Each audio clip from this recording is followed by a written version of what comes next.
Good morning बेटा। आज हम हिंदी व्याकरण में प्रतिवेदन के विषय में जानेंगे कि प्रतिवेदन क्या होता है।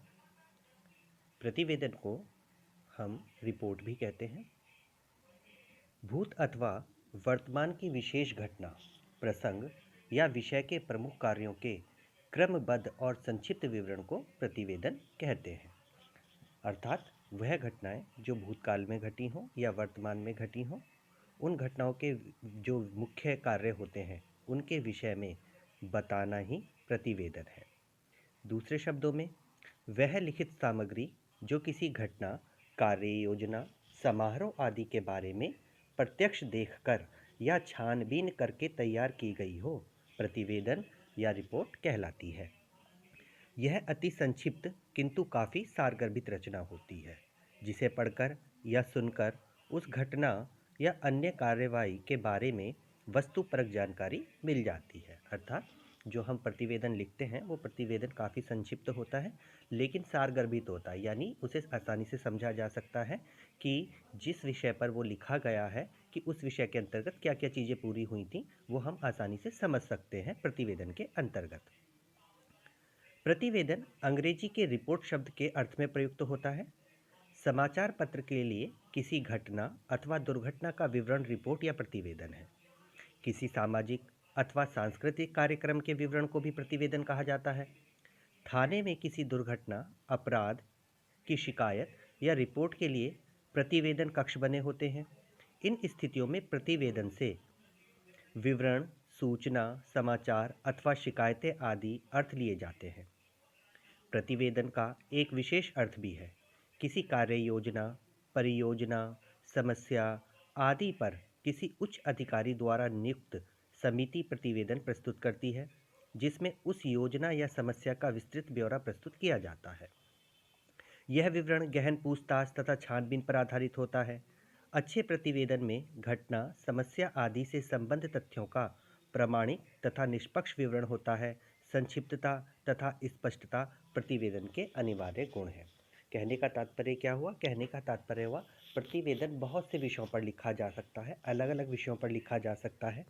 जैसे कि बताया गया कि अगर सामाजिक या सांस्कृतिक कार्यक्रमों का के ऊपर रिपोर्ट तैयार की जाए तो वो सामाजिक या सांस्कृतिक प्रतिवेदन हो जाता है। किसी दुर्घटना के लिए भी समाचार पत्र प्रतिवेदन लिखते हैं। इसके अलावा थाने में भी शिकायत के तौर पर प्रतिवेदन दिए जाते हैं, और कभी किसी चीज़ की छानबीन करने के लिए, किसी केस का बारे में पूरी जानकारी प्राप्त करने के लिए भी प्रतिवेदन तैयार किए जाते हैं।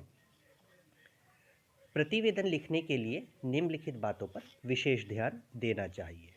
जैसे प्रतिवेदन संक्षिप्त हो, यानी छोटा होना चाहिए, ज़्यादा लंबा नहीं होना चाहिए। घटना या किसी कार्रवाई की मुख्य बातें प्रतिवेदन में अवश्य लिखी जानी चाहिए, यानी जिस घटना के बारे में हम प्रतिवेदन तैयार कर रहे हैं उस घटना की सभी बातें, यानी मुख्य मुख्य जो बातें हैं वो प्रतिवेदन में आ जानी चाहिए। प्रतिवेदन की भाषा सरल होनी चाहिए और शैली सुस्पष्ट होनी चाहिए, यानी उसको जो लिखने का ढंग है वो ऐसा होना चाहिए जो आराम से स्पष्ट हो सके। विवरण क्रमिक रूप से हो, यानी जो भी हम उसमें बातें लिख रहे हैं वो क्रम से हो, आगे पीछे ना होकर के क्रम से होने चाहिए। पुनरुक्ति दोष नहीं हो, यानी एक ही बात को दोबारा ना दोहराया गया हो।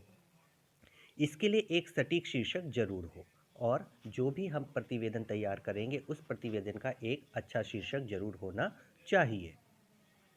प्रतिवेदन में निम्नलिखित विशेषताएं हैं। पहली, प्रतिवेदन में किसी घटना या प्रसंग की मुख्य मुख्य बातें लिखी जाती हैं। दूसरा, प्रतिवेदन में बातें एक क्रम में लिखी जाती हैं, यानी सिलसिलेवार लिखी होनी चाहिए। थर्ड, प्रतिवेदन संक्षेप में लिखा जाता है, बातें विस्तार में नहीं संक्षेप में लिखी जाती हैं। क्लियर? फोर्थ, प्रतिवेदन ऐसा हो जिसकी सारी बातें सरल और स्पष्ट हों, उनको समझने में सिर दर्द ना हो, कहने का तात्पर्य वह आसानी से पढ़ने वाले को समझ में आ जाएं। उनका एक ही अर्थ हो, निष्कर्ष हो। स्पष्टता एक अच्छे प्रतिवेदन की सबसे बड़ी विशेषता है।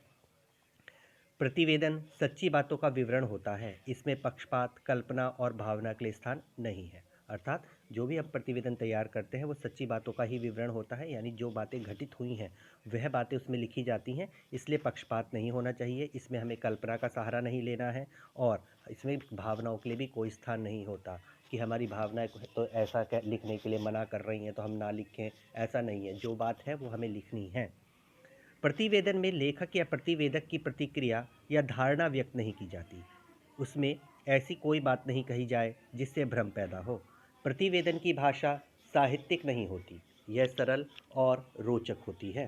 प्रतिवेदन किसी घटना या विषय की साफ और सजीव तस्वीर सुनने या पढ़ने वाले के मन पर खींच देता है।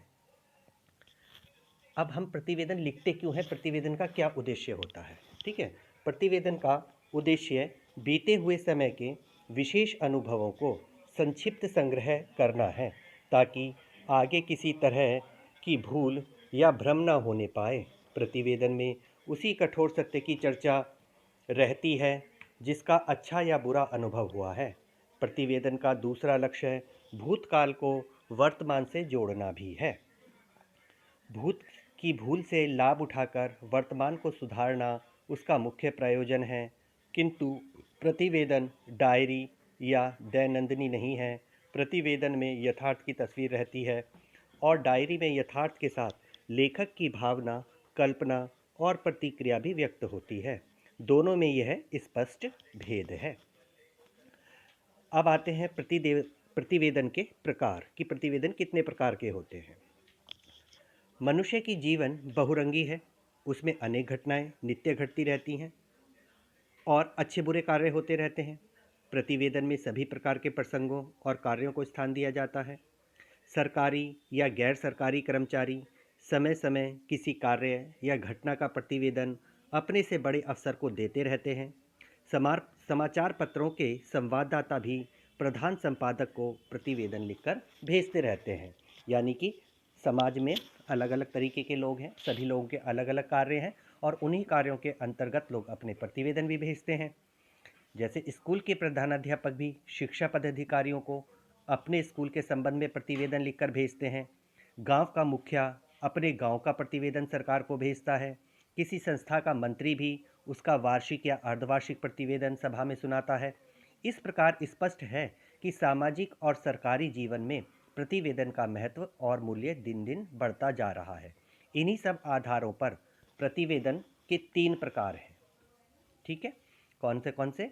पहला है व्यक्तिगत प्रतिवेदन, दूसरा है संगठनात्मक प्रतिवेदन और तीसरा है विवरणात्मक प्रतिवेदन। तो सबसे पहले व्यक्तिगत प्रतिवेदन क्या होते हैं? इस प्रकार के प्रतिवेदन में व्यक्ति अपने जीवन के किसी संबंध में अथवा विद्यार्थी जीवन पर प्रतिवेदन लिख सकता है। इसमें व्यक्तिगत बातों का उल्लेख अधिक रहता है। यह प्रतिवेदन कभी कभी डायरी का भी रूप ले लेता है। यह प्रतिवेदन का आदर्श रूप नहीं है। इसका एक उदाहरण है। सबसे पहले प्रतिवेदन में डेट, उसके बाद हम नीचे से लिखना शुरू करते हैं। सुबह 5 बजे उठा, क्रियाक्रम कर 6 बजे पढ़ने बैठा, अचानक सिर में दर्द हुआ, बिस्तर पर लेट गया, आंखें बंद कर ली, फिर मुझे नींद आ गई। 1 घंटे बाद जागा पर दर्द बना रहा, फिर डॉक्टर के पास गया, दवा लेकर घर लौटा, दवा खाकर फिर लेट गया, दर्द दूर हो गया। 10 बजे भोजन किया और स्कूल के लिए चल पड़ा। 12 बजे दोपहर में सिर दर्द शुरू हुआ, छुट्टी लेकर घर लौट आया, सारा दिन इसी प्रकार कटा। तो ये होते हैं व्यक्तिगत प्रतिवेदन। ये हमें कहीं कहीं डायरी का ही रूप लगते हैं, इसीलिए इसको एक आदर्श रूप नहीं माना जाता। दूसरा है संगठनात्मक प्रतिवेदन। इस प्रकार के प्रतिवेदन में किसी संस्था, सभा, बैठक इत्यादि का विवरण दिया जाता है। यहाँ प्रतिवेदक अपने बारे में कुछ न कहकर सारी बातें संगठन या संस्था के संबंध में लिखता है। ठीक है ना? यानी कि इस प्रकार के प्रतिवेदन किसी संगठन के लिए होते हैं। जैसे कि कोई संगठन है, किसी चीज़ के लिए कार्य करता है, मान लीजिए कि समाज सेवा के लिए कोई संगठन रचा गया है, वो समाज सेवा के कार्य करता है, तो उन्होंने कोई समाज सेवा का कोई ऐसा कार्य किया, जैसे कि उन्होंने जो बेसहारा लड़कियां हैं उनकी शादी करवाई। ठीक है, जो अनाथ आश्रम में लड़कियां थी उनकी शादी करवाई, तो उसके ऊपर प्रतिवेदन तैयार होगा। क्लियर? तो यह प्रतिवेदन मासिक, त्रैमासिक, अर्धवार्षिक और वार्षिक भी हो सकता है। मासिक यानी महीने में एक बार लिखा जा सकता है, त्रैमासिक 3 महीने में एक बार लिखा जा सकता है अर्धवार्षिक यानी 6 महीने में, और वार्षिक यानी 1 साल में। जैसे एक स्कूल में वार्षिकोत्सव मनाया गया, ठीक है, तो साल में एक बार मनता है वार्षिकोत्सव, ठीक है ना। तो इस अवसर पर प्रधानाध्यापक ने निम्नलिखित प्रतिवेदन पढ़कर सुनाया। जैसे वार्षिकोत्सव में प्रतिवेदन पढ़ा प्रधानाचार्य ने, तो क्या पढ़ा? हमारा स्कूल सन 1930 में स्थापित हुआ था। इस नगर में यह पिछले 62 वर्षों से शिक्षा का प्रचार करता रहा है। आरंभ में जहां 5 शिक्षक और 50 छात्र थे, वहां आज शिक्षकों की संख्या 30 और छात्रों की संख्या 700 तक पहुंच गई है।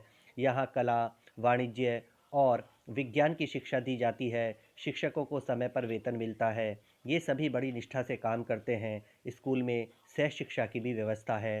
सह शिक्षा यानी को एजुकेशन। लड़कियों की संख्या 250 है। इस वर्ष से सिलाई और कताई बुनाई की शिक्षा की भी व्यवस्था की गई है। छात्र इसके महत्व से घरेलू उद्योग धंधों में रुचि ले रहे हैं। इस वर्ष प्रवेशिका परीक्षा में 30 छात्र प्रथम श्रेणी में, 12 द्वितीय श्रेणी में और 3 तृतीय श्रेणी में उत्तीर्ण हुए। इस विवरण से स्पष्ट है कि यह स्कूल हर दिशा में विकास कर रहा है। शिक्षा विभाग के निरीक्षक ने भी इसकी सराहना की है। और फिर लास्ट में दिनांक और प्रधानाचार्य का नाम और उसके बाद नीचे प्रधानाध्यापक। तो इस तरीके से संगठनात्मक प्रतिवेदन लिखे जाते हैं। थर्ड जो हमारा प्रतिवेदन का प्रकार है वो है विवरणात्मक प्रतिवेदन। तो विवरणात्मक प्रतिवेदन क्या होते हैं? किसी कार्य, योजना, घटना अथवा स्थिति का प्रतिवेदन विवरणात्मक प्रतिवेदन कहलाता है। जैसे किसी शिविर के आयोजन का, किसी संस्था की वार्षिक उपलब्धियों का, किसी परिषद के कार्यकलापों आदि का प्रतिवेदन। इस प्रकार के प्रतिवेदन में किसी मेले, यात्रा, पिकनिक, सभा, रैली इत्यादि का विवरण तैयार किया जाता है। प्रतिवेदक को यहाँ बड़ी ईमानदारी से विषय का यथार्थ विवरण देना पड़ता है। इस प्रकार के प्रतिवेदन का एक उदाहरण इस प्रकार है, ठीक है। जो विवरणात्मक प्रतिवेदन होते हैं यही अधिकांश हमारे पास आते हैं 9th क्लास में, क्योंकि जैसे इसमें आपके स्कूल में वार्षिकोत्सव हुआ, उस पर प्रतिवेदन तैयार कीजिए, है ना। तो आप उसमें बताएंगे कि भाई कौन सी तारीख में आपके यहाँ वार्षिकोत्सव संपन्न हुआ, उसका मुख्य अतिथि कौन थे, उद्घाटन कैसे हुआ, सर्वप्रथम सरस्वती वंदना हुई, उसके बाद फिर जो जो कार्यक्रम हुए, ठीक है, किस कार्यक्रम को दर्शकों ने सबसे ज़्यादा पसंद किया, और समापन में प्रधानाचार्य ने विद्यालय के बारे में क्या बोला। तो ये सब छोटी छोटी बातें जल्दी से छोटी छोटी पंक्तियों में पूरी करके अपना छोटा सा प्रतिवेदन हम लोग तैयार कर लेते हैं, ठीक है। तो इस प्रकार के प्रतिवेदन का एक उदाहरण यहाँ पर दिया गया है। जैसे मेले पे प्रतिवेदन लिखना है, तो भारत का सबसे बड़ा मेला सोनपुर में हर साल लगता है। इसे हरिहर क्षेत्र का मेला कहते हैं। यह कार्तिक की पूर्णिमा के 2-3 दिन पहले से 15-20 दिनों तक गंडक और गंगा के संगम पर लगता है।